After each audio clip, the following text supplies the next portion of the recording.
Дорогие друзья, мы с вами находимся в столице Израиля, город Иерусалим.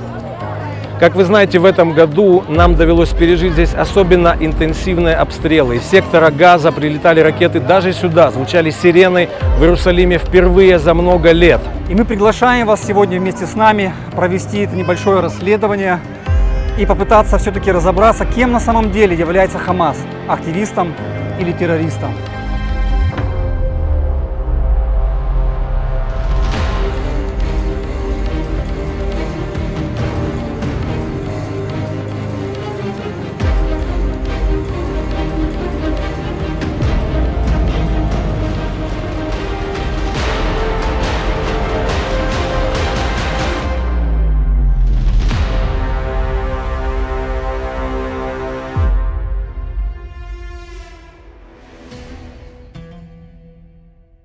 Хамас был основан в 80-х годах 20 века шейхом Ахмедом Ясином, тем самым новатором, который изобрел изощренный способ террора – самоподрывы шахидов-смертников, предложив использовать для этого молодых девушек и женщин.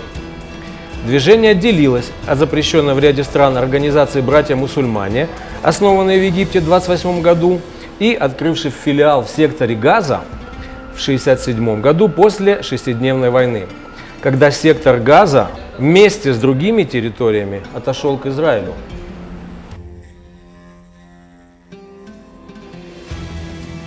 Организация стремится к уничтожению государства Израиль и требует создания исламской территории на всей территории Палестины и Иордании. Хартия ссылается на антиеврейские мифы и теории мирового еврейского заговора.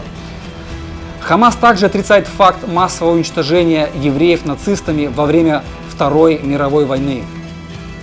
В 1993 году в Осло, в Норвегии, между Израилем и Организацией освобождения Палестины были подписаны соглашения, которые остановили первую интифаду – восстание палестинских арабов против государства Израиль, начавшееся в 1987 году.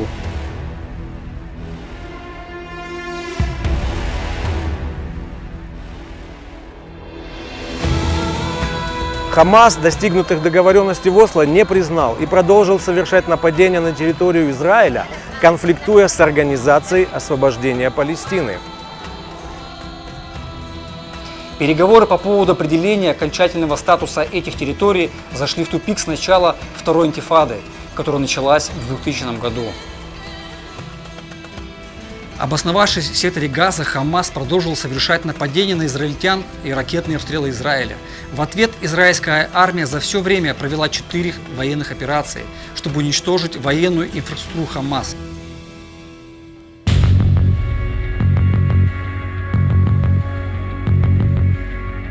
Весь сектор, который включает в себя город Газу и еще 6 городов, занимает площадь, равную Белграду или Монреалю. Большая часть населения живет в крайней нищете и полагается на международную гуманитарную помощь, которая была сильно урезана под влиянием предыдущего президента США Дональда Трампа.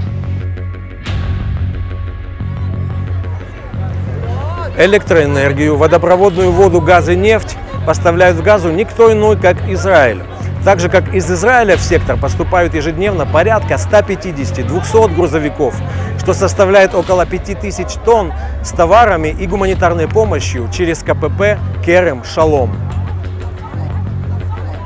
Со стороны Египта сектор находится в полной блокаде. Введен, в частности, запрет на поставку строительных материалов. Из-за того, что все поступающие в сектор товары переходят под контроль военизированных сил Хамаса и в последующем используются для строительства туннелей, для контрабанды оружия и боеприпасов с территории Египта и совершения терактов в Израиле, а также для оборудования пусковых шахт ракет. При атаках на Израиль Хамас традиционно использует в качестве щитов собственное мирное население. Ракетные установки размещаются на территории жилых районов, на школах, на больницах, а командные цены создаются в многоквартирных домах.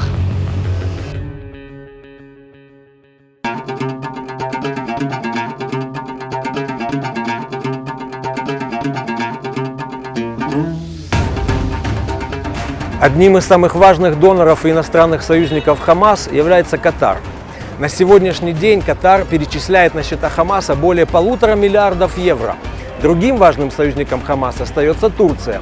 Израиль надеется, что Катар и другие арабские государства последуют примеру Объединенных Арабских Эмиратов, подписавших Авраамский договор, соглашение о нормализации отношений между Израилем и ОАЭ, и инициированное Дональдом Трампом, подписанное 15 сентября 2020 года, и установить дипломатические отношения с Израилем.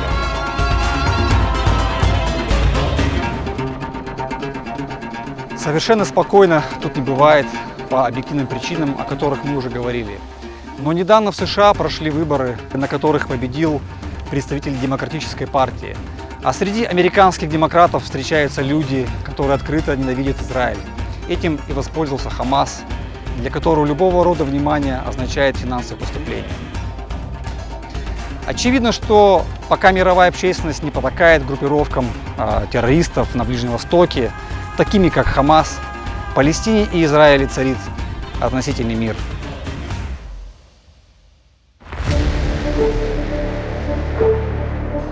Газета Jerusalem Post со ссылкой на источники в разведке 16 мая написала о том, что у одного лишь Хамаса есть в наличии до 6 тысяч ракетных снарядов.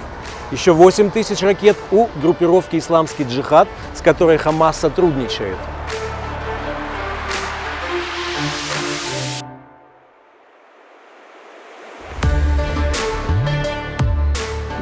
Главная проблема палестинцев как народа в том, что они в большинстве своем так и не смирились с самим фактом существования Израиля и верят, что лозунг 1948 года, призывающий сбросить всех евреев в море, должен быть во что бы то ни стало реализован. В погоне за этой мечтой они идут то за египетским демагогом Насером, то за агентурой КГБ из-за Организации освобождения Палестины, то за иранским режимом, дающим деньги и оружие хамасовцам. Может быть, палестинцы когда-нибудь поймут, что можно было бы и по-другому.